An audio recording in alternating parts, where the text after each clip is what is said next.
Days of Our Lives, Peter Reckell opens up about the heartbreaking farewell he missed with John Aniston. Hello everyone, welcome to my channel. I hope everyone is having a wonderful day. Before starting the video, please go ahead and hit the subscribe button and give this video a like up.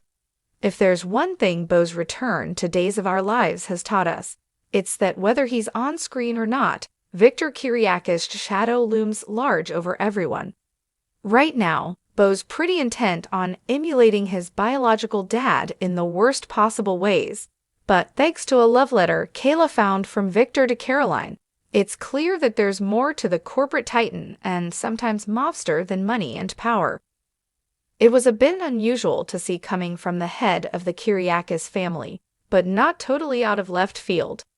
After all, we've seen that softer side for years with his relationship with Maggie, one of the kindest souls ever to set foot in Salem. Still, all this talk of Victor can't help but sting a little, seeing as how we know the late John Aniston's final episode aired back at Christmas. He never made it back to film again.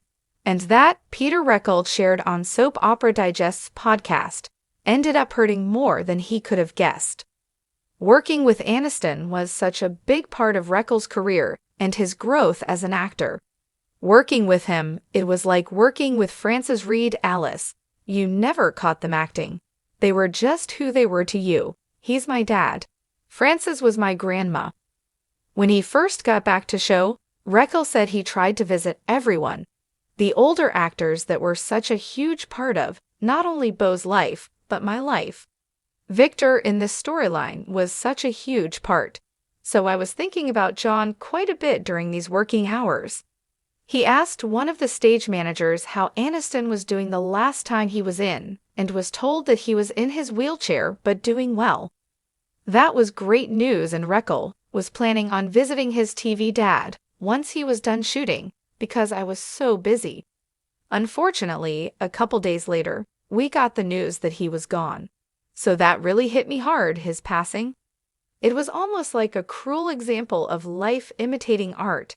Stephanie missed out on the chance to say goodbye to her mother, Kayla, and for Reckell, he missed out on the chance to say goodbye to his dad. And that is, simply put, who Aniston was to Beau's portrayer.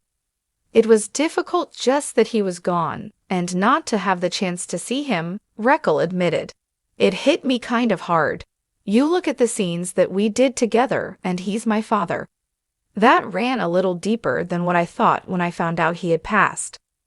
While heartbreaking that Reckell didn't get to say goodbye, and it looks like Beau won't be able to either, it does sound like the show has just about caught up with John Aniston's real-life death. And that, we have a feeling, means that Victor's farewell is coming up soon. It's not clear what exactly this will mean to the Kiriakis family. Though rarely seen these days, Victor's presence is still very much felt, especially as Alex jockeys for control of Titan from Maggie. His attempts to tattle on Aunt Maggie to Uncle Vic have, so far, fallen on deaf ears. Victor's given Maggie carte blanche to run Titan as she sees fit, and has backed up her every move, much to Alex's frustration. But what will happen without Victor's backing? Will Alex be able to convince Titan to jettison his aunt? And who will head up the Kiriakis family then? Will everyone left be jostling over Victor's will? These are all things that we'll likely be learning soon, rather than later.